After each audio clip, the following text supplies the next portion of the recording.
Good evening, everyone. Before the stories begin, don't forget to like, subscribe, and tell me in the comments where you're listening from and what time it is. The more you engage, the more these chilling tales will return to your feed.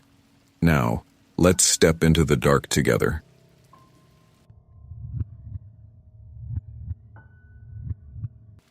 When you're 23 and broke, you don't ask many questions about cheap rent. That's how I ended up in a basement apartment on the east side of Cleveland, tucked beneath a 2-story house owned by a single mom named Renee. She was nice enough, if a little tired looking, with dark circles under her eyes and a voice that always seemed strained from yelling after her son. He was maybe 7 or 8, a noisy kid with sneakers that thumped constantly across the upstairs floor. My ceiling was basically their floor, so I heard everything. Footsteps, chairs scraping, late-night TV. But the rent was $300 a month, all utilities included.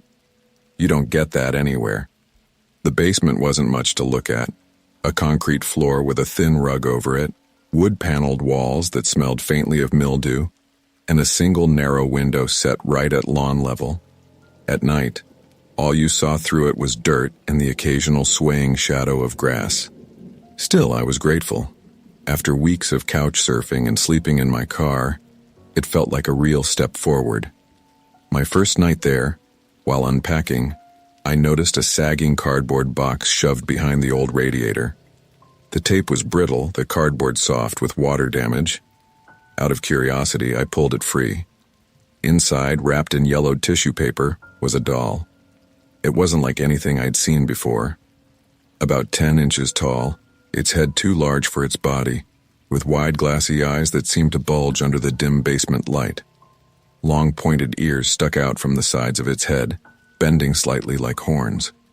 Its stitched grin was crooked, thread pulling tight across pale fabric as if the smile had been forced too wide. A tag dangled from its neck, handwritten in neat block letters. Labubu. I stared at it for a long time before wrapping it back up and setting the box in the farthest corner. The next morning, I asked Renee about it when she came down to drop off some mail that had accidentally landed in my slot. "Your kid leave toys down here?" I asked casually. Her face stiffened. "What toy?" I told her about the doll. She frowned and shook her head. "I don't let him come down here. Basement's not safe. Too damp." She brushed it off. But something about her expression made my skin prickle. That night, when I came back from my shift at the bar, the box was empty. The doll was sitting upright on the couch. Its glassy eyes faced the door like it had been waiting for me. I told myself I must have left it there while unpacking, that I just forgot. I picked it up, tossed it back into the box, and shoved the box behind the radiator again. But from then on, it never stayed where I left it. If I left it in the box, it'd be on the chair when I came home. If I set it on the shelf, I'd find it on the floor by my bed in the morning. Always facing me. Always upright. After a week, I started noticing other things. At night, when the upstairs got quiet, I'd hear faint scratching in the basement. Not rats, not pipes. Something deliberate. Slow, dragging sounds like little claws across concrete. Sometimes I thought I heard laughter. Not full-bodied laughter, just faint, breathy giggles that cut off the second I turned on the light. One night I woke up with a start. Something heavy was pressing against my legs, pinning me down. My heart thudded as I slowly reached for the lamp. When the light came on, the Labubu doll was sitting squarely on my shins. Its long fingers rested against my blanket. Its stitched grin tilted downward as if it were looking straight into my face. I panicked, hurled it across the room, and stumbled to my feet. The doll landed with a dull thud against the wall. I stood there, breathing hard, staring at it for what felt like an hour. Finally, I worked up the courage to creep closer. It was still. I shoved it back into the box, taped the lid shut, and set a stack of books on top for good measure. But when I woke the next morning, the box was open.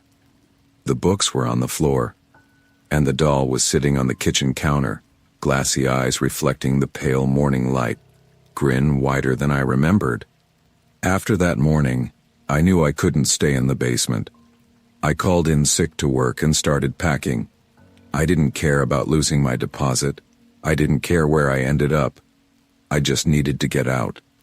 I stuffed clothes into bags, unplugged my cheap TV, and kept glancing at the kitchen counter where the Labubu doll still sat. It hadn't moved since sunrise. Its glassy eyes gleamed faintly in the half-light of the basement, grin tilted like it was enjoying the show. Every time I turned my back, I felt it watching.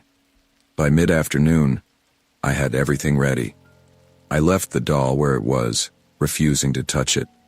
I told myself I'd dump the keys in the mailbox upstairs and never look back. But when I carried the first bag to the door, the knob wouldn't turn. It wasn't locked. The metal just wouldn't budge, like it had been fused in place. I yanked, shoved, even kicked, but the door held firm. My heart raced as I realized the narrow basement window was my only other option. I dragged a chair over and pried at the frame. It didn't open. Rust had sealed it shut years ago. I could barely even see out, just a strip of grass swaying in the breeze. That's when I heard it. A faint thump behind me. I turned slowly. The doll was no longer on the counter. It was on the floor, halfway across the room, sitting upright. My throat went dry. "Stop," I whispered, as if talking to it might make it freeze. "Stay there." Another thump. This time closer. It hadn't fallen. It had moved. I backed against the wall, fumbling for my phone. My hands shook so hard I almost dropped it. I dialed Renee, the landlord. She picked up on the second ring. "You need to come down here," I said, my voice breaking.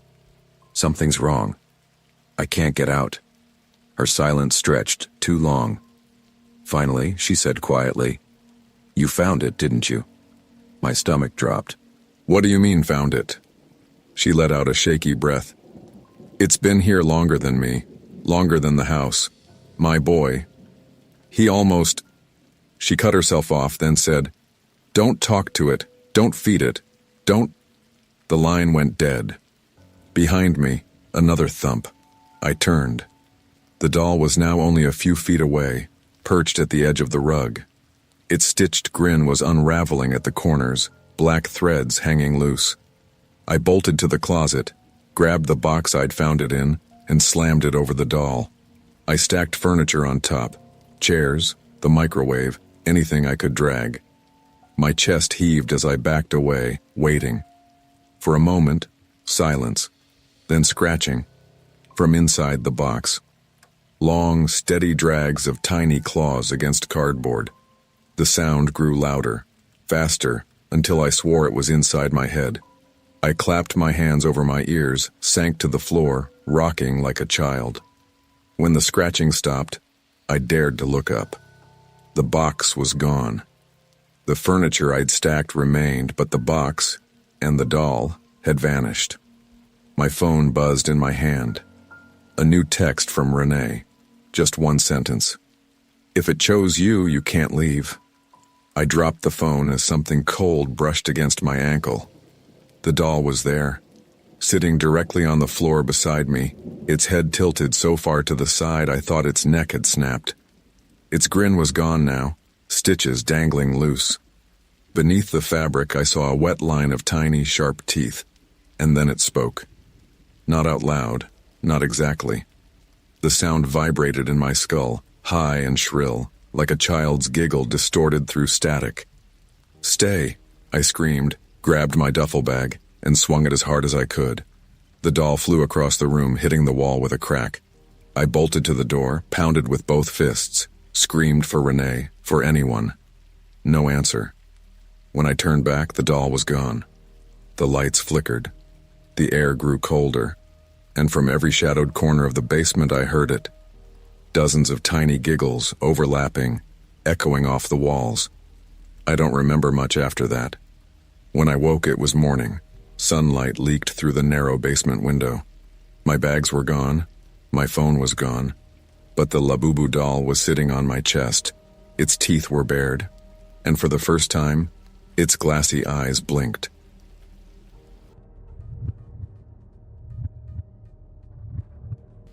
There are places from childhood that seem bigger in your memory than they ever were in real life. For me, that was Mr. Harlan's toy chest.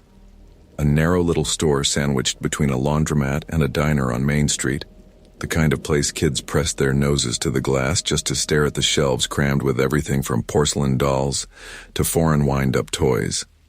I hadn't stepped inside since high school, but one late October evening, driving home from work, I saw the hand-painted sign taped to the window. Closing sale. Everything must go. I almost kept driving, but nostalgia tugged at me.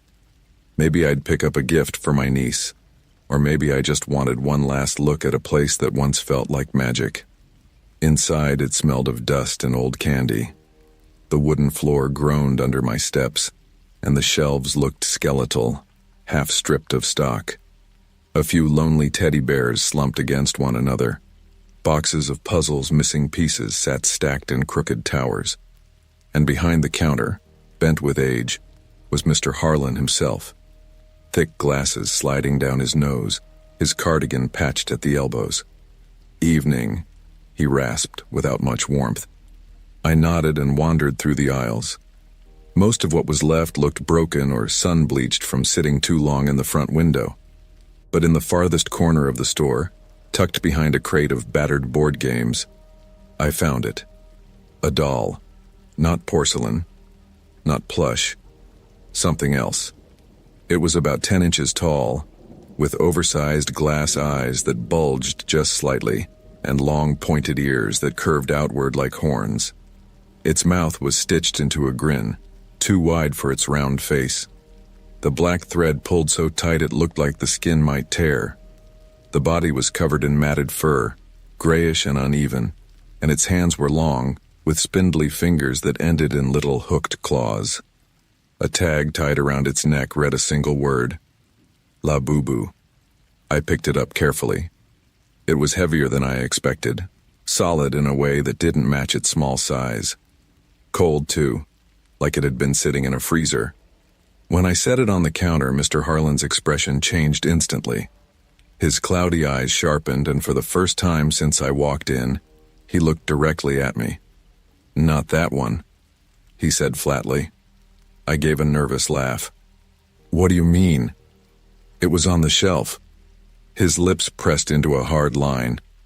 For a moment he didn't move, just stared at me like he was debating something. Then he shook his head. "Some things aren't meant to leave this store."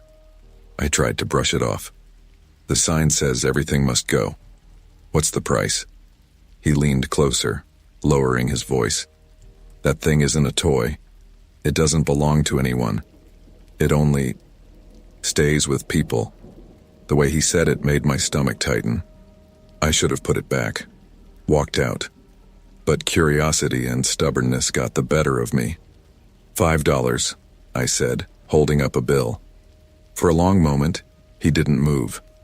Finally, with a sigh that rattled in his chest, he took the money and slid the doll into a crumpled paper bag. His hand lingered on mine, bony fingers cold as ice. "Don't let it watch you sleep," he whispered. I froze. "What?" But he had already turned away, muttering to himself as he shuffled back toward the empty shelves. The bag felt heavier in my hands than it should have. On the drive home, it shifted with every bump, thudding softly against the seat. At a stoplight, the bag toppled over. I reached to set it upright again, and for a split second I thought I saw its glassy eyes staring at me through the tear in the paper. By the time I pulled into my driveway, the sun had set and the air had turned sharp with autumn chill. I carried the bag inside, dropped it on the kitchen table, and went to change out of my work clothes. When I came back a few minutes later, the bag was empty, and the doll was sitting upright in one of the kitchen chairs, its long fingers resting neatly on the table, its stitched grin tilted straight at me. I froze in the doorway. The paper bag was still crumpled on the table, toppled onto its side, but the doll, the Labubu doll, was sitting neatly in the chair like someone had placed it there on purpose. Its stitched grin looked sharper now in the overhead light, like the black thread was pulling tighter at the edges of its mouth. My first thought was that maybe I'd pulled it out and forgotten. Stress, exhaustion. Anything but the alternative.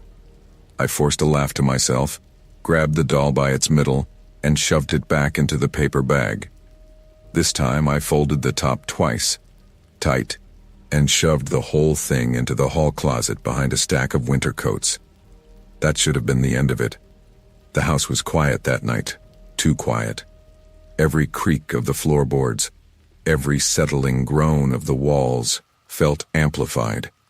I left the hallway light on when I finally went to bed, telling myself it was silly, that I wasn't a kid anymore.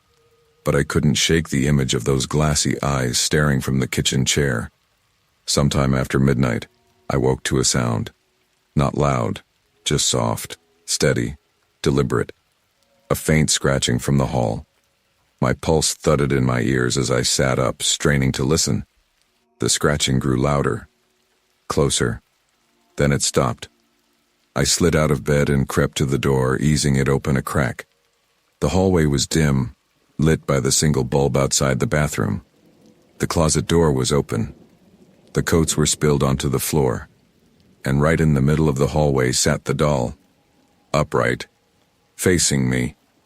Its stitched grin seemed wider now, pulled almost to the edges of its face. I slammed the bedroom door shut and shoved a chair under the handle, heart hammering. I didn't sleep again that night. The next morning, with bleary eyes and hands shaking, I stuffed the doll into a cardboard box, taped it shut with half a roll of duct tape, and drove it straight to Goodwill. I didn't explain, didn't care what they thought. I just wanted it gone. That night, I felt relief. For the first time since I'd brought it home, I actually slept. But relief didn't last. At 2 a.m., I woke to the sound of something small dragging across the floor. A slow, uneven shuffle. And when I turned my head, I saw it.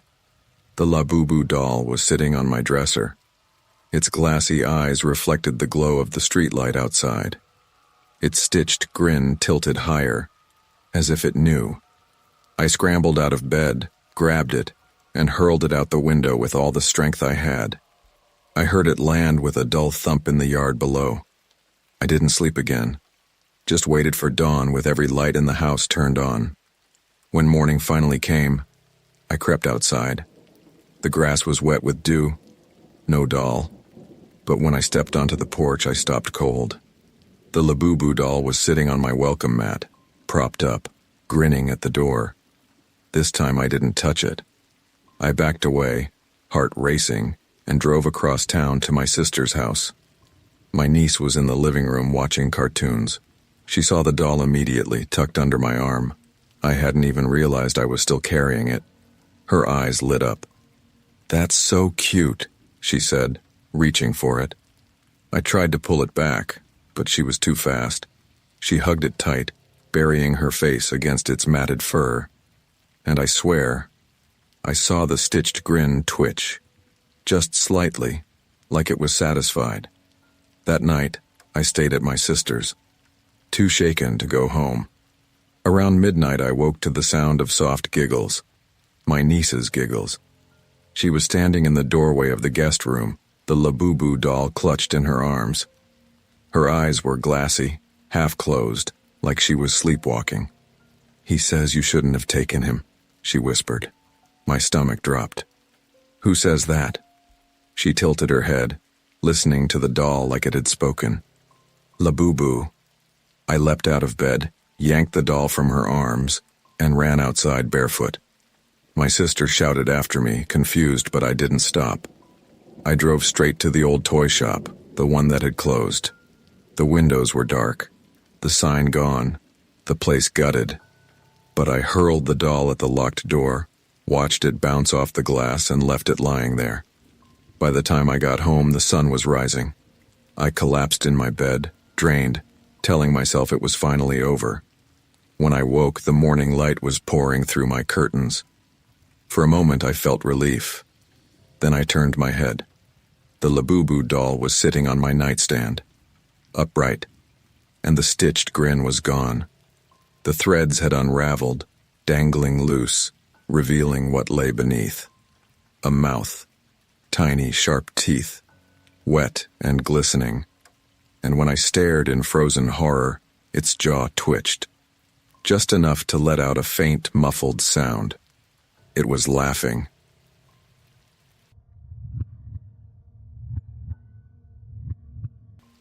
Marissa and I had promised each other we wouldn't waste money on pointless souvenirs during our honeymoon. But of course, rules like that never last. We'd spent the first week weaving through Europe, Paris, Vienna, Prague, taking cheap trains, eating food from stalls, snapping selfies in front of buildings older than our entire country. We were giddy, reckless, drunk on freedom and the thrill of calling each other husband and wife. It was in Prague where we broke the rule.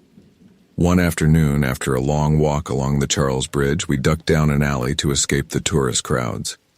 It was narrow and crooked, shadows pooling between brick walls. At the very end stood a little shop I swear hadn't been there the day before. No glowing sign, no cheerful window display, just a wooden door painted with a crude bell symbol. Marissa grinned, tugged my arm. Come on. Maybe they'll have something authentic. The air inside was stale and warm, scented faintly of incense. Shelves bowed under the weight of porcelain figures, cracked masks, brass trinkets. Everything looked like it had been sitting there for decades, waiting for someone foolish enough to carry it home. And at the back, under a cracked glass case, sat the doll. It was unlike anything else in the store. Its pale fabric face was pulled into a stitched grin that curved almost to its ears.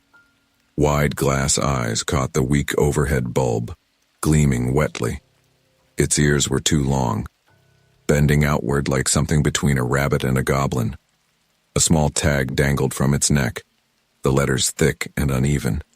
Labubu. I shivered just looking at it. Hell no, that's the ugliest thing I've ever seen. Marissa bent closer to the case. It's weird, but kind of charming. Creepy cute. I made a face.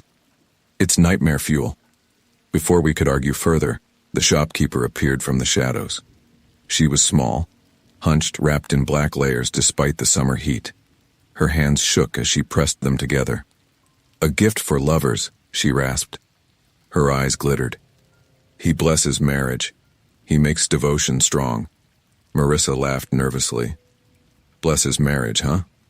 The woman nodded, gaze never leaving the doll. 2 hearts, 1 vow, 1 vessel. I wanted to drag Marissa out of there, but she was already pulling euros from her purse. It'll be funny, she whispered. Our weird little mascot. We can tell people we brought him back from Prague. The woman's smile cracked her face wide as she lifted the doll from the case and pressed it into Marissa's arms. It was heavier than I expected. Solid. Too solid for something made of cloth and thread. We stuffed it in our luggage and left. For a while I forgot about it. Until the flight home. Somewhere over the Atlantic I woke to the feeling of being watched. The cabin was dim, most passengers asleep. Marissa's head was against the window, breathing steady. And in the middle seat between us sat the Labubu doll. Upright, its stitched grin fixed in the glow of the reading light. I froze. I could have sworn we'd packed it in the checked bag, zipped deep under clothes. Marissa's hand rested lightly on its arm. She clutched it the way you might hold a stuffed animal in childhood. I reached to move it. Her grip tightened. Her lips moved. She was whispering. I leaned closer, heart pounding. She was whispering my name. Over and over. But her voice, it was higher. Childlike. The plane hit turbulence. My stomach lurched, and when I looked again, her hand was empty. The doll slumped against the seat as if it had never sat upright at all. By the time we landed, I was convincing myself it was exhaustion. Jet lag. My brain playing tricks. But when we got home and unpacked, there it was, sitting neatly on top of our clothes, its stitched grin wider somehow, its glass eyes gleaming like wet marbles. Marissa laughed, though her voice sounded thin. He's part of the family now. She set it on the dresser in our bedroom like it belonged there. That night we shared our first night together as husband and wife in our own bed. The world outside didn't exist. Just us. The sheets tangled. Her fingers locked in mine. And then I opened my eyes. The doll had been on the dresser. Now it was on the nightstand, its wide glass eyes only inches from my face. I froze, but Marissa clutched me tighter, whispered my name again. And this time I heard it clearly. The voice wasn't hers. It was coming from the doll. I barely slept after that first night. Every time I closed my eyes, I felt the doll watching. Its stitched grin stretched in the dark, glass eyes glowing faintly whenever a car passed outside. I tried moving it back to the dresser, stuffing it in a drawer, even tossing it in the closet.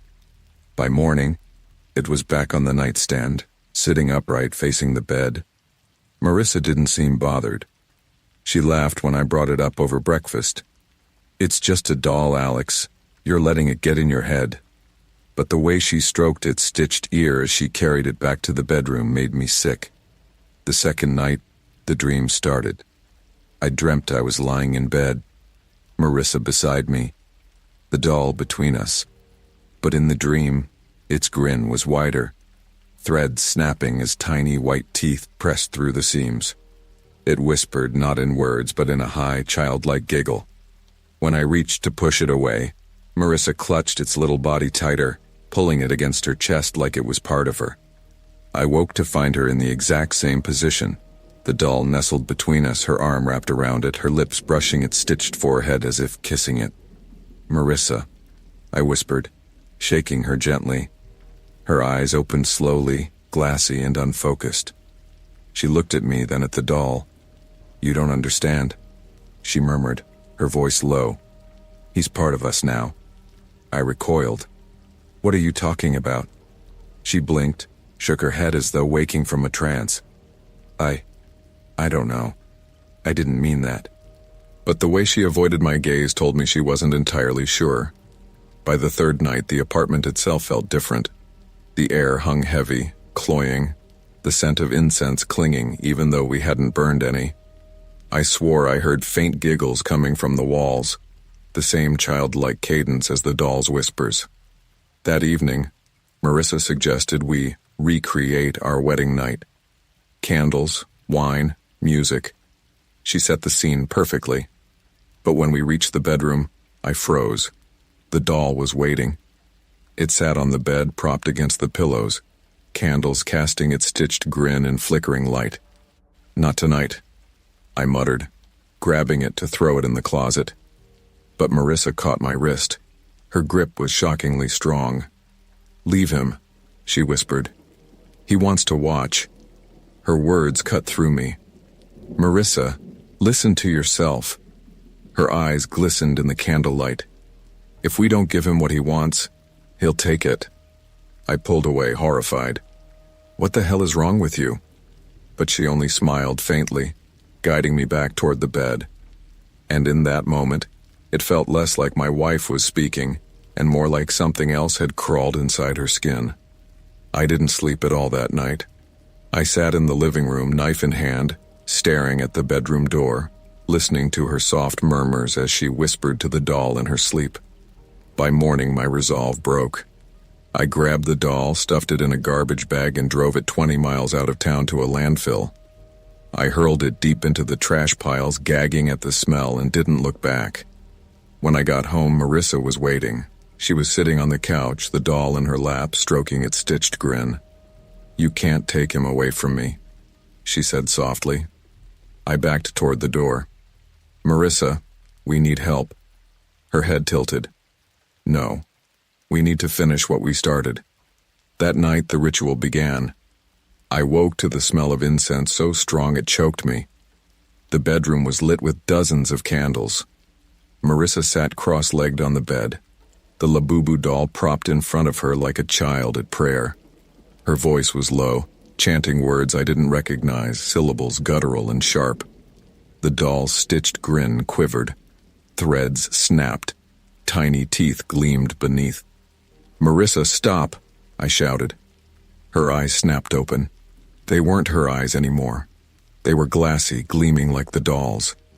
"He wants one of us," she whispered. "One of us must stay. One of us must be offered." The candles flickered wildly. Shadows stretched across the walls, bending into shapes too tall, too thin, moving with the rhythm of her chant. The doll turned its head, slowly, deliberately, toward me, and then the applause began. Soft at first, like one pair of hands, then louder, dozens, hundreds, echoing from nowhere, from everywhere. Marissa's face twisted between terror and devotion, tears streaking down her cheeks as she clutched the doll tighter. "I'll do it," she sobbed. "Take me. Just don't take him." The shadows surged forward. The last thing I remember was her scream, torn between agony and ecstasy, as the doll's stitched grin finally split open, teeth gnashing, blood dripping onto the sheets. When I woke, the bed was empty. The candles were gone. The doll sat alone on the pillow, its grin wider, fresher threads gleaming with red. And the applause still echoed faintly, as though from behind the walls, promising the show wasn't over.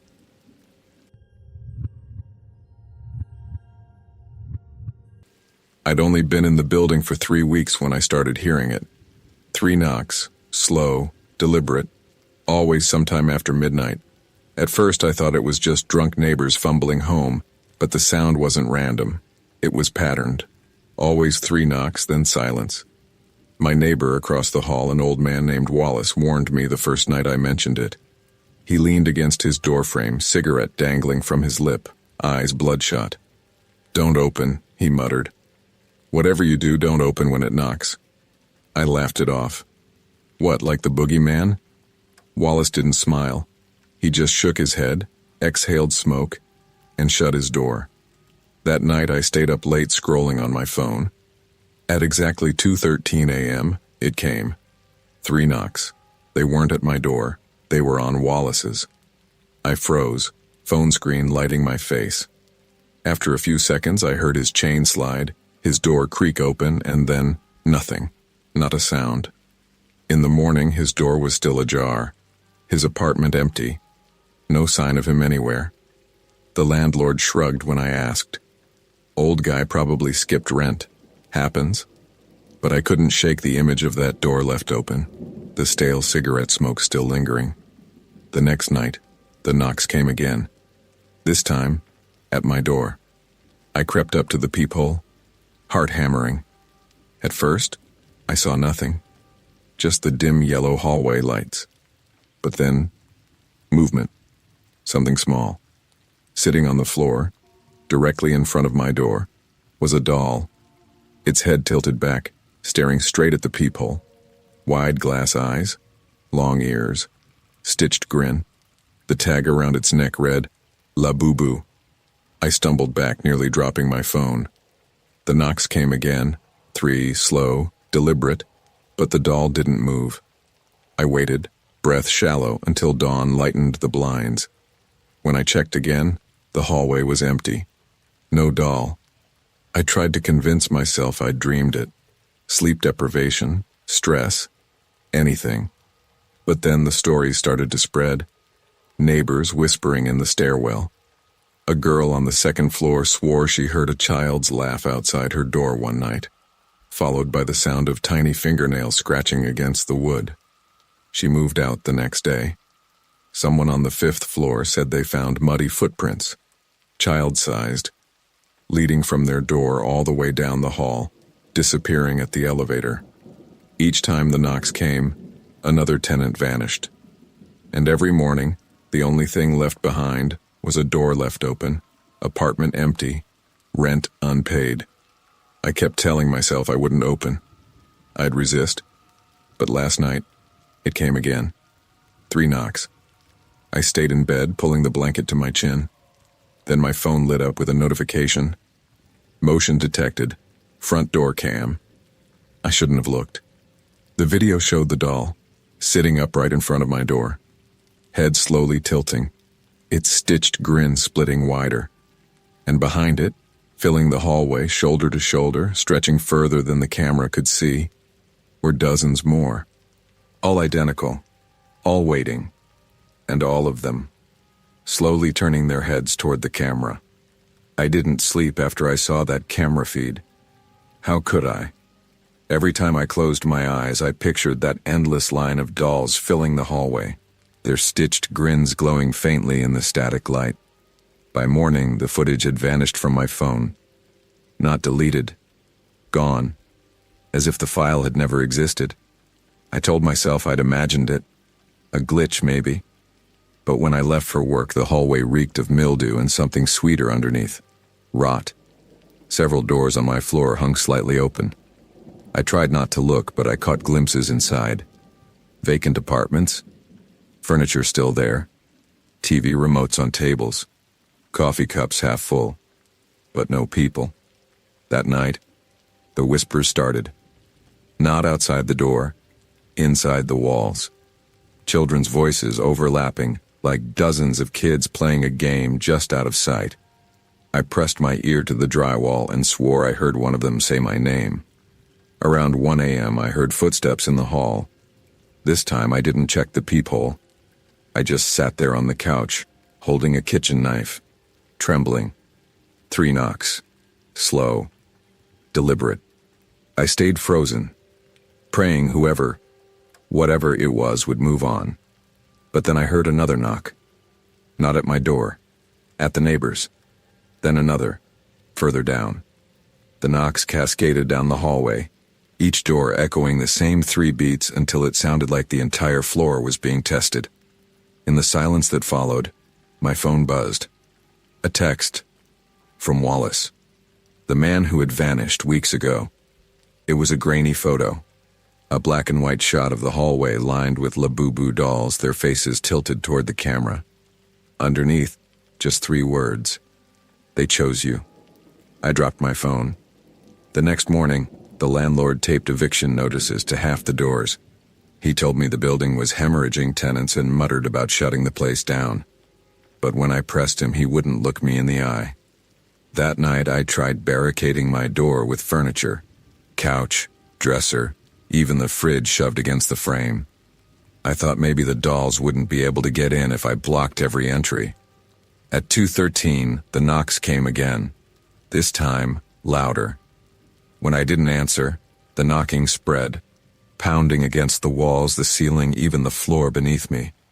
The apartment shuddered with the rhythm of it, 3 beats over and over, until I felt sick with fear. Then came the scraping, like hundreds of tiny fingernails dragging across the wood of the door. I covered my ears, heart hammering. And then the sound stopped. I thought maybe I'd survived the night. But when I turned, my phone screen was glowing again. Another video. Motion detected. The feed showed the inside of my own apartment. The couch. The fridge shoved against the door, and sitting neatly on top of the fridge, its glass eyes gleaming at the camera, was the Labubu doll. I spun around, knife raised. Nothing. Just the dark of my apartment. But when I checked the fridge, there were scratch marks across the metal. Small. Child-sized. The next few days blurred together. Tenants kept vanishing. The building grew quieter. No dogs barking, no TVs, no arguments through thin walls. Just silence. Until the 5th night. The knocks didn't come this time. Instead, I woke to the sound of my front door slowly creaking open. I had left it chained, locked, barricaded. But it swung wide, and the glow of the hallway lights spilled in. I grabbed my knife and inched forward. The hallway was packed. Dolls. Hundreds of them, shoulder to shoulder, lining the walls, the ceiling, every inch of space. Their stitched grins all stretched, ears twitching as though alive. And behind them taller shapes loomed, shadows that didn't belong to anything human. One by one, the dolls lifted their tiny arms, and in unison, they knocked. 3 times. The walls of my apartment shook, the lights blew out, and in the darkness I realized the dolls weren't knocking anymore. They were clapping. The audience had arrived.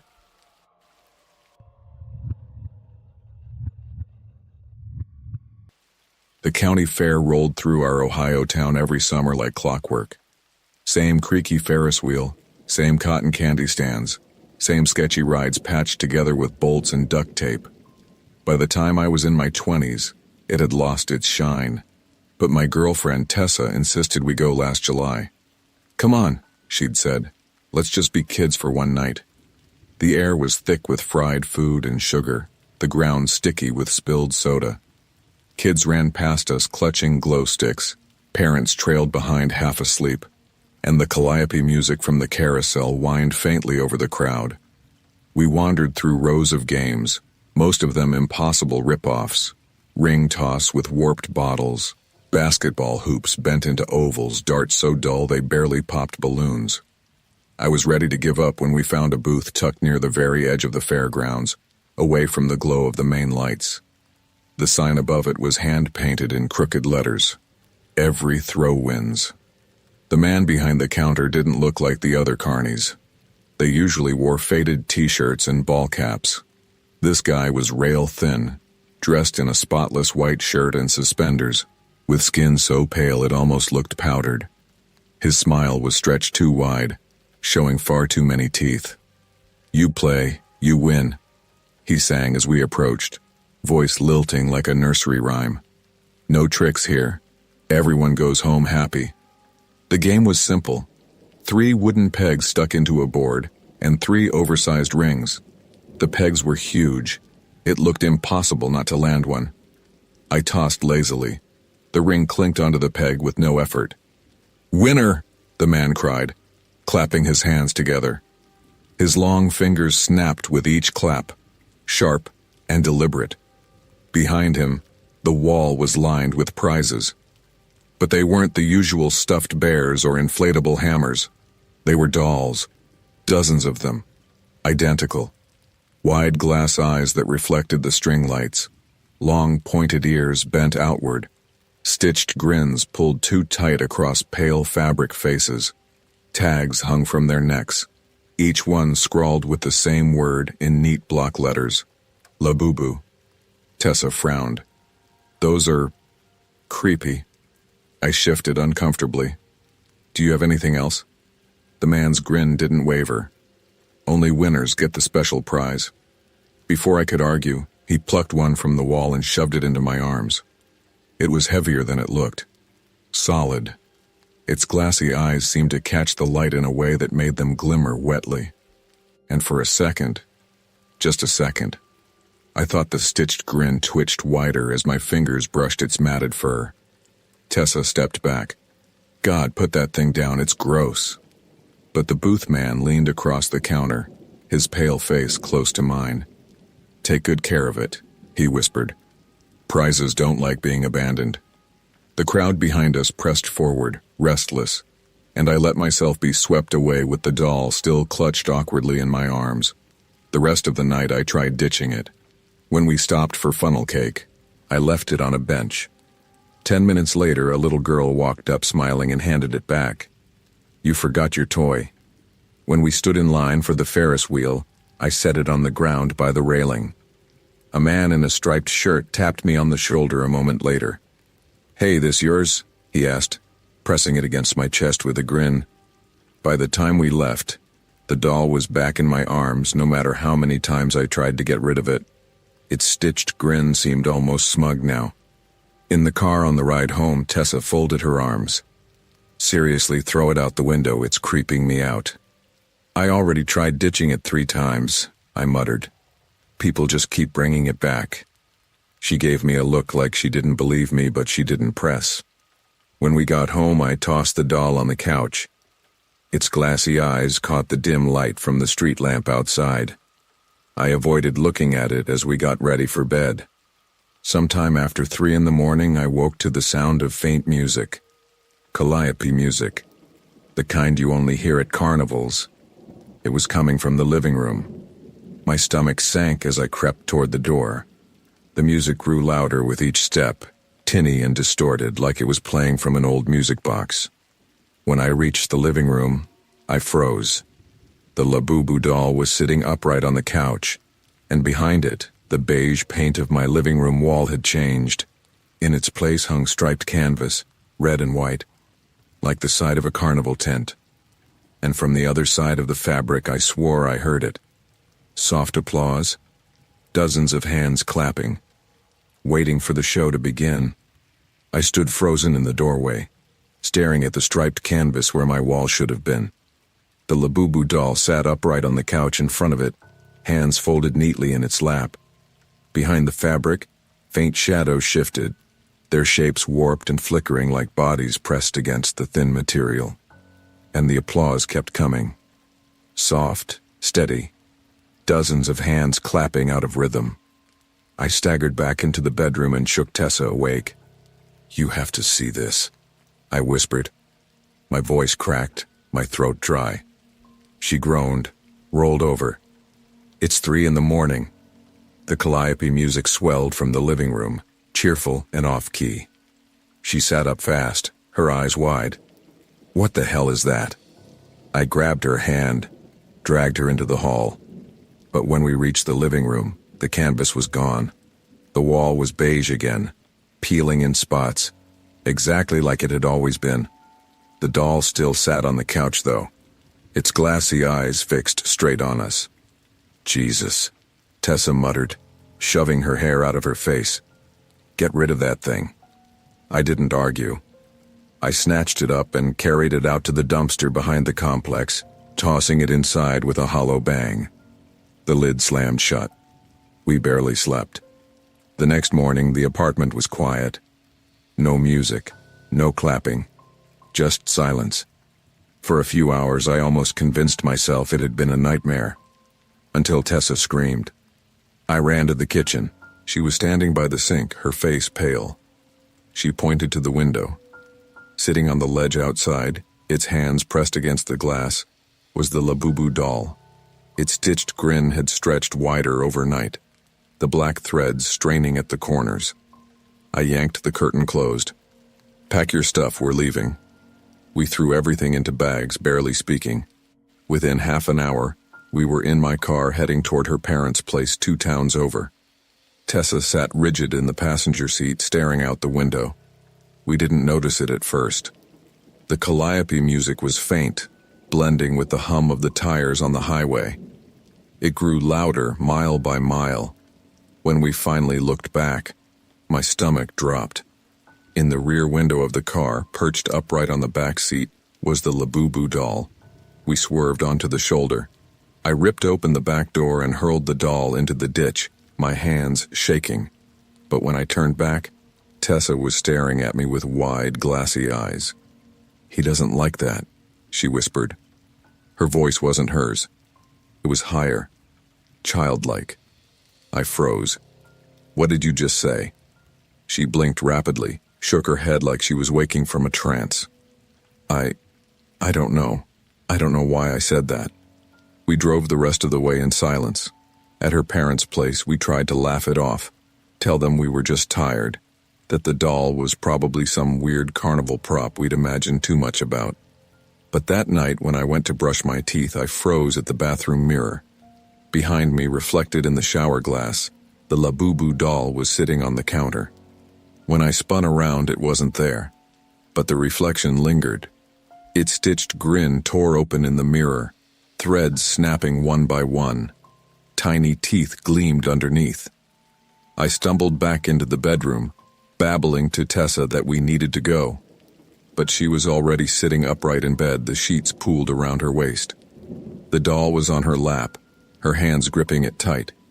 "Tessa," I whispered, "put it down." Her head turned slowly, her eyes blank. "It's my turn now." I reached for her, but the lights flickered, the room rippled. The beige walls melted into striped canvas again, red and white, stretching across every surface. The calliope music blared, so loud it rattled my teeth. And behind the canvas, the audience erupted into thunderous applause. The last thing I saw before the lights went out was the Labubu doll twisting its head toward me, its teeth glistening, its grin finally free.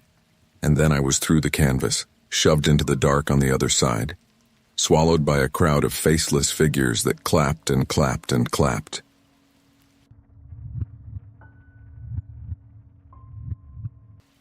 The package showed up on my porch on a Tuesday morning. No stamps, no shipping label, just my name written in blocky black letters across the top. The cardboard was dented, taped sloppily, like whoever sent it didn't care if it fell apart on the way. I stood there staring at it for a while, trying to figure out if this was some delivery mistake. But the handwriting, it was definitely my name. And only my name. No address, no from. For a second I thought maybe it was from one of my coworkers. We had this running joke at the office, sending each other random junk we found at yard sales or thrift shops. I figured it had to be one of those. I brought it inside, set it on the kitchen table, and tore it open. Inside was a doll. Not porcelain like the old kind. Not soft and cuddly either. It was stiff, its fabric body packed hard with something that didn't give when I squeezed it. Its head was too big, ears long and pointed like a rabbit's, but the face... God, the face. A stitched grin curved too wide across its pale cloth skin, the thread pulled tight like teeth. Its glass eyes were shiny, unblinking, too bright against the dull fabric.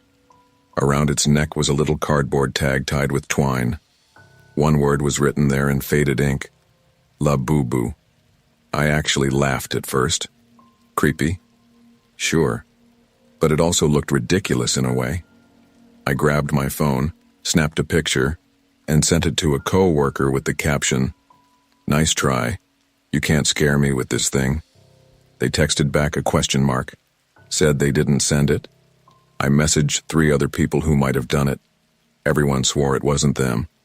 By the time evening came, I set the doll on the counter and forgot about it.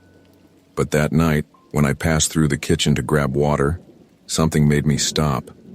The doll was facing a different direction. When I'd left it, it had been sitting toward the sink. Now it was turned toward the hallway. I tried to brush it off. Maybe I bumped it earlier. Maybe I was imagining it. I didn't want to think too hard about it. The next morning, I noticed something even stranger. The grin was wider. I stood there staring at it, trying to remember if I'd just missed that detail before. The stitches across its mouth looked newer, tighter, like someone had sewn fresh thread into its face overnight. I pulled out my phone, compared the photo I'd taken yesterday, and sure enough, in the picture, the grin was smaller. That's when I saw the scratch on my forearm. Thin, red, shallow, like a cat had swiped me. Except I didn't have a cat. I tried to shake it off. Coincidence, I told myself. The doll was just playing tricks on my mind because I let it. That night I shoved it back into the box it came in, taped it shut, and threw it in the hall closet. Problem solved. Or so I thought. Thursday morning I woke up with another mark. This one stretched across my ribs, long enough that it stung when I twisted. It wasn't just a scratch this time. It looked like the kind of cut you'd close with stitches. And when I opened the closet door, the box was tipped over.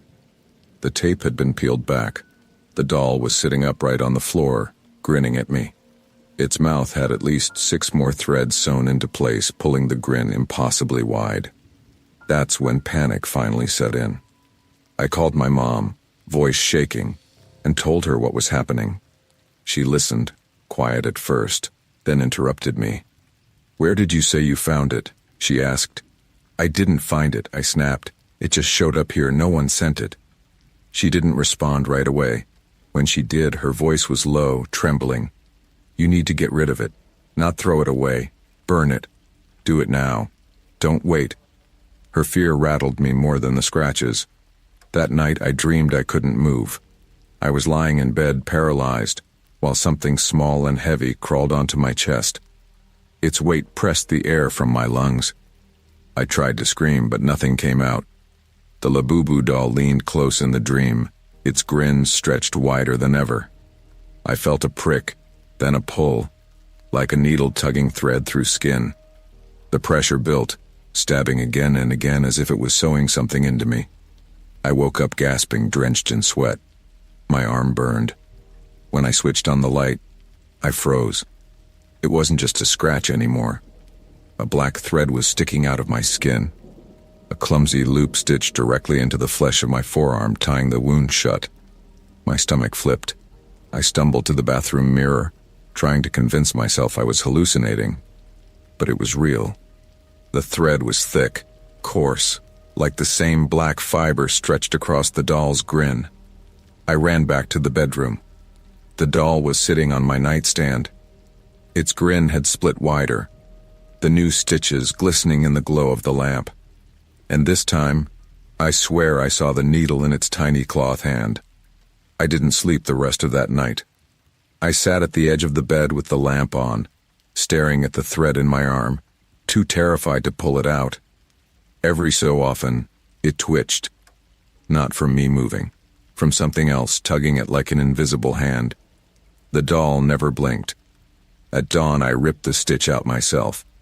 It bled badly, but the relief of it being gone was worth it. I wrapped my arm and stuffed the doll back in the closet. Then I drove across town to dump it at a donation bin. That night, my phone buzzed on the nightstand. A new message. No contact name. Just an image. It was me, asleep in my bed. The doll sat on my chest, a needle pressed against my lips. I dropped the phone. My wife grabbed it, asked me what the hell this was. Before I could answer, my bandage soaked through with blood. I pulled it off. The cut had resealed, with black thread. The stitch wasn't mine. It wasn't human. My wife screamed. She wanted to leave the house. But the moment she stepped toward the front door, she stopped. Her hand hovered on the knob, frozen, like she was locked in place. I called her name again and again, but she just stood there, breathing heavily, eyes wide and glassy. Then she whispered one word, voice low and strangled. Stay. I spun toward the living room. The doll was back, sitting neatly on the coffee table. Its stitched grin quivered, threads pulling tighter as if straining against something beneath. And that's when the skin on my wife's arm began to split. It didn't tear open like a wound. It parted neatly, like someone was opening a seam. Black thread curled from the gap, pulling across her forearm as if sewing her shut. She screamed, clawing at it, but the stitches moved faster, sewing through her wrist, up her arm, across her collarbone. I grabbed scissors and tried to cut them, but the blades snapped in my hands. The doll's eyes gleamed. Its tiny cloth fingers flexed, and then I felt it again. That sharp prick in my ribs. I yanked my shirt up and saw a fresh stitch appear, threading itself into me with no one holding the needle. The pull was steady, relentless, as if someone was sewing me from the inside out. I lost it. I grabbed the doll and threw it into the fireplace. Flames roared, wood cracking under the heat. For a moment I thought it worked. The grin sagged, the fabric curling black. But then the fire went out. Just snuffed. Smoke cleared, and the doll sat in the ashes, untouched. It climbed out on its own. That was when I realized it didn't want to kill us, not right away. It wanted to finish us. Our skin was its fabric, our veins its thread. It was sewing us into something new. By midnight, my wife could barely move. Black stitches crisscrossed her entire body, her mouth sewn into a smile that wasn't hers. Her eyes begged me to help, but she couldn't speak. And me? My arms, chest, and stomach were stitched tight, each tug of the thread making me weaker, slower. I crawled toward the phone, desperate to dial 911, but it was too late. The Labubu doll sat on the floor beside me, needle glinting in its cloth hand. Its grin had split completely open now, revealing row after row of small, perfect teeth. It leaned close, breathless, silent, and whispered in a voice that wasn't its own. My mother's voice. Stay.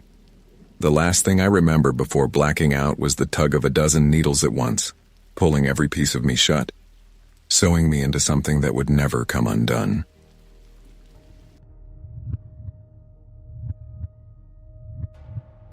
My apartment has always been quiet at night, too quiet sometimes. The kind of silence where you hear the hum of the fridge or the tick of the wall clock louder than your own breathing. I usually fall asleep with the TV running in the background just for noise, old crime reruns or late-night talk shows filling the empty space. That's why it stood out the first time it happened. I was half asleep on the couch, the TV murmuring some courtroom drama, when I heard my name. Not shouted, not casual. Whispered, sharp enough to slice through my drowsiness. I sat up, blinking. The show was still on. 2 actors arguing, jury in the background, except at the bottom corner of the screen. For a split second, I swore I saw something small, a shape wedged into the shadows of the set that didn't belong. A doll, long ears, a stitched grin that curved too wide. I blinked hard, rubbed my eyes. When I looked again, it was gone. I turned the TV off, convinced exhaustion was making me hallucinate, and went to bed. The next morning, my phone buzzed with a new voicemail. No number, just unknown caller. I pressed play, half expecting a scam ad or robocall. Instead, 30 seconds of silence hissed in my ear. Then, at the very end, I heard it again. My name. Not just whispered this time. Spoken in a voice I recognized, my own. I froze, thumb shaking over the delete button. Maybe it was a prank. Maybe someone had hacked my voicemail. I deleted it fast and tried to bury the unease under coffee and work emails. By lunch, I'd almost convinced myself I'd imagined it, until I checked my texts. Buried in my conversation with my girlfriend were messages I hadn't typed, sent from my number, written in my style.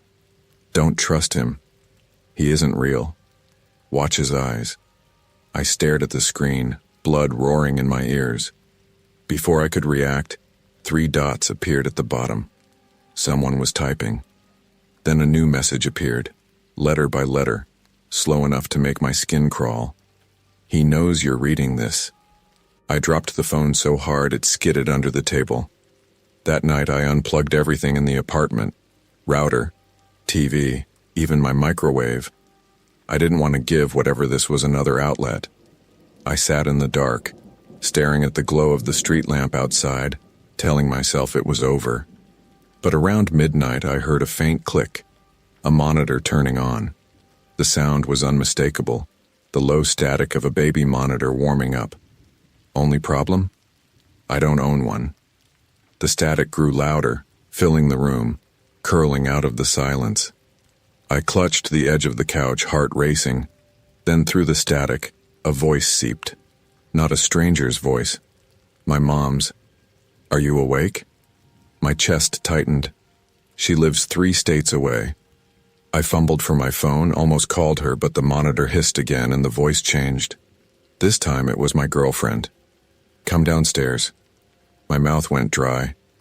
The sound wasn't muffled like a recording. It was clear, like she was standing in the next room. Then the static warped into something else. A laugh. High-pitched. Ragged. The kind of sound fabric makes when it tears under pressure.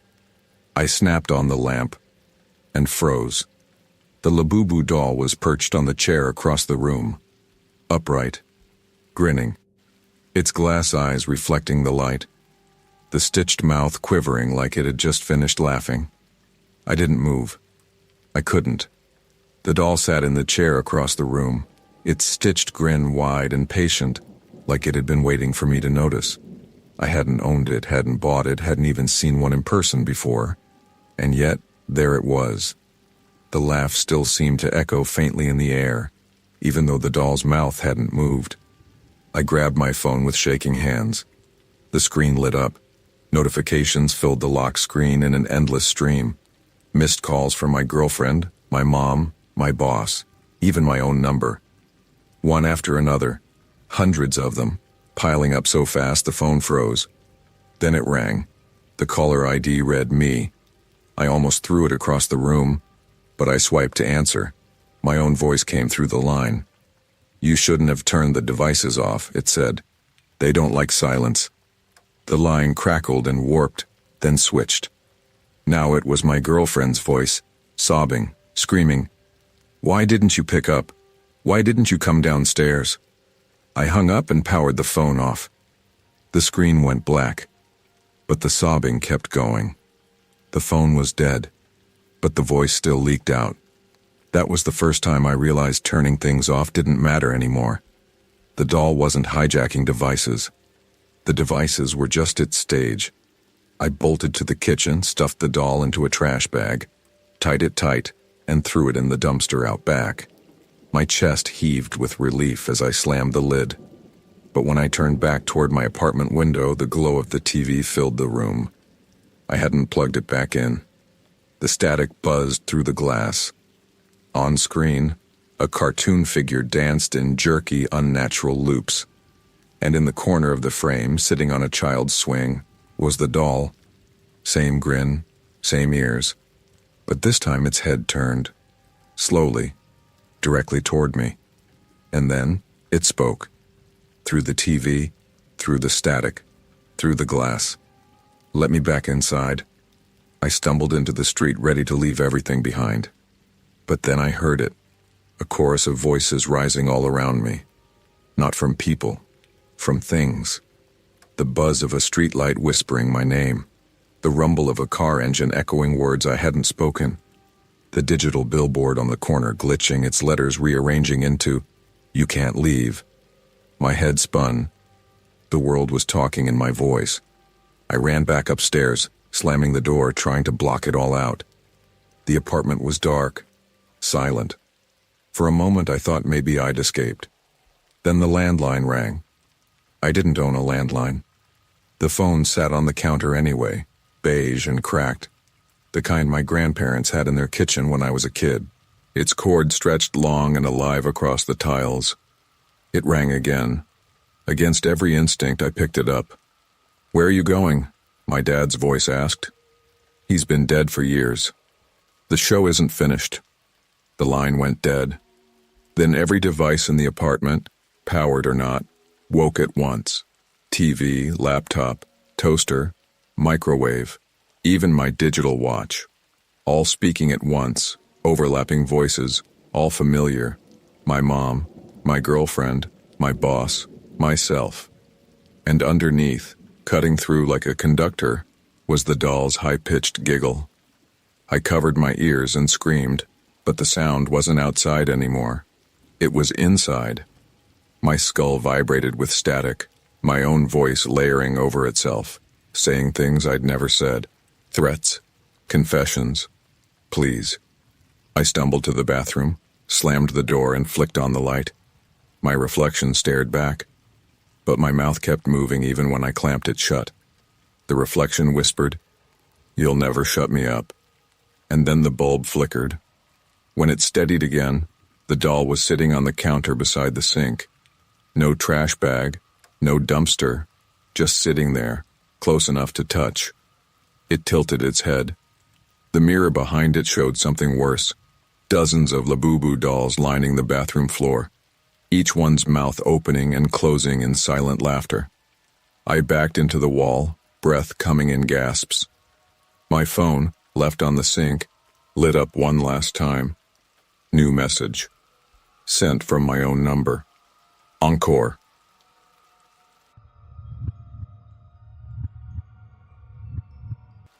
When we booked the honeymoon rental, it felt like the perfect hideaway. A weathered little house perched on a cliff in coastal Oregon, the kind of place that looked lifted out of a postcard. White siding, wraparound porch, windows facing the ocean. The owner advertised it as unplugged. No Wi-Fi, no cable, no distractions. We'd both agreed that after the chaos of the wedding, we wanted quiet. Just the two of us, and the endless Pacific below. But quiet can turn heavy. By the second night, the silence wasn't peaceful anymore. It was too still, the kind of quiet where even the wind seemed reluctant to pass through. The living room had an old television set sitting on a low wooden cabinet. Big boxy thing, silver rim, with dials instead of buttons. The kind of TV my grandparents had. It wasn't plugged into anything, no antenna, no cable hookup. It just sat there like an ornament.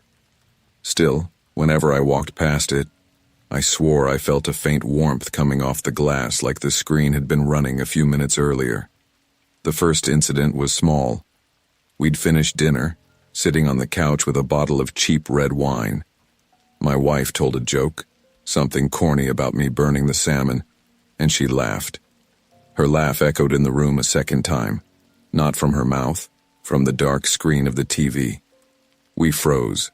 The glass flickered, just for a breath, and I saw something else in the reflection. A little figure sitting between us. Big eyes, wide grin, long ears that bent forward like antennae. The Labubu doll. Then the reflection snapped back. Only us, only the lamp, only the wine bottle on the table. "Did you see that?" she whispered. I wanted to lie, to shake it off, but she looked terrified. "It was nothing," I told her. "Just static. Old glass plays tricks with light." She didn't argue. She just turned the lamp off and went to bed early. I stayed. At midnight, the TV clicked on by itself. No remote, no timer. Just a sharp crackle and a glow that filled the living room with static snow. I should have unplugged it, but I didn't. I stood in front of the screen, mesmerized. The static cleared. It was me, not a reflection, a live feed. I was staring into the TV, and the TV was staring back at me. Behind me, in the picture, was my wife, asleep in the bed upstairs. Then letters crawled across the bottom of the screen in white block text, like a news ticker. Episode 1, The Newlyweds. My stomach dropped. I yanked the plug from the wall. Sparks snapped, but the glow didn't fade. The TV kept humming, showing me still standing there, panic twisting my face. I turned away, and behind me the house was silent. When I looked back, the doll was sitting on the couch in the broadcast, perched right beside me. Its grin stretched wider with every flicker of static. I ran upstairs, slammed the bedroom door, and crawled in beside my wife. She stirred, mumbling in her sleep. I told myself not to wake her, not to drag her into this yet. By morning, I almost convinced myself I'd dreamed it. A nightmare stitched together from exhaustion, wine, and that eerie silence, until we turned on the little radio in the kitchen for breakfast music. Soft jazz at first, then static, and then my wife's voice. Not live, not what she was saying at the table. Her voice, screaming my name. The music cut back like nothing happened. She didn't even notice. She was sipping coffee, buttering toast. I sat there with my chest tight, staring at the radio. That night, the TV didn't wait for midnight. It powered on as soon as the sun dropped below the horizon. This time, there was no static. It was a broadcast.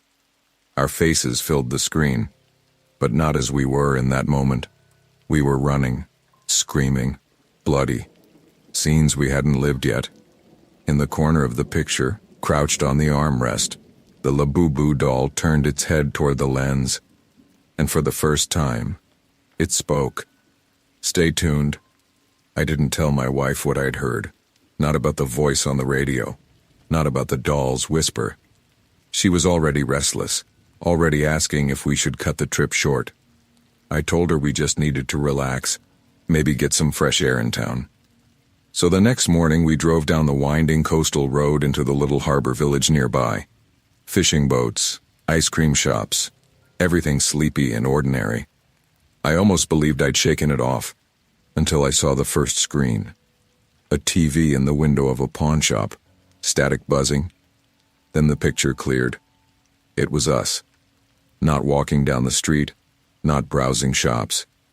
Us, sitting at the table that morning, eating breakfast. My wife in her robe sipping coffee, me staring at the radio like it might bite. I stopped cold. My wife asked what I was staring at, but when she looked, the TV was just static again. We ducked into a diner for lunch. They had a small television above the counter, tuned to the local news. The anchor's mouth was moving, but no sound came. Instead, our wedding vows crackled through the speakers. Our voices, distorted, played over a montage of footage from our own ceremony. Footage no one should have. My wife grabbed my arm so tight her nails dug into me. "We're leaving," she whispered. "We have to leave." We paid in cash and hurried outside, but it was worse there. Every digital billboard in town, for banks, real estate, car dealerships, they all flickered in unison. The same white block text scrolled across them all. Season 1. The honeymoon. My throat went dry. People around us didn't even blink. They walked by like nothing was wrong, faces blank, eyes unfocused, like extras in a show they didn't know they were part of. We ran to the car. I tried to start it. Dead. My wife's phone buzzed in her purse. She pulled it out, hands trembling. On screen was a live video feed of us in the car, panicked, frozen. Then the Labubu doll walked into the frame. Not on the seat, not in the car. On the screen, in the video. Its grin stretched until the stitches split at the edges, and then it pointed. At me. At her. The phone cut to black. We didn't speak. We just left the car and ran. Through the town, past shuttered shops, through streets that felt less and less real. Windows were filled with static. Radios in parked cars whispered our names. By the time we got back to the rental house, we were barely holding it together. The TV inside was already on. The broadcast was waiting. But it wasn't just us this time. It showed the whole house, every room, every angle. Cameras where no cameras should be. In the kitchen, my wife chopping vegetables she wasn't holding. In the bedroom, me pacing the floor, mumbling words I hadn't spoken. The captions scrolled across the bottom again. Finale, sacrifice. My wife backed away, shaking her head. No, this isn't happening. The doll appeared at the bottom of the screen, standing on the porch. The real porch. Then the front door creaked. We turned. The door was wide open. And there it was. The Labubu doll standing upright, ears twitching as though listening to applause we couldn't hear. The TV roared with static, but beneath it I heard voices. Hundreds. Thousands. A crowd. Cheering. Clapping. Chanting our names. The doll climbed onto the couch, its head tilted, glass eyes gleaming. Then it spoke. Every show needs an ending. The lights in the house blew out. The TV's glow was the only thing left. On screen, we watched ourselves stand frozen in that living room, the doll between us. The feed zoomed closer, closer, until our faces filled the frame. We weren't moving anymore, just staring. And in the final moment before the screen cut to black, I swear we both smiled. Not because we wanted to, because the audience demanded it.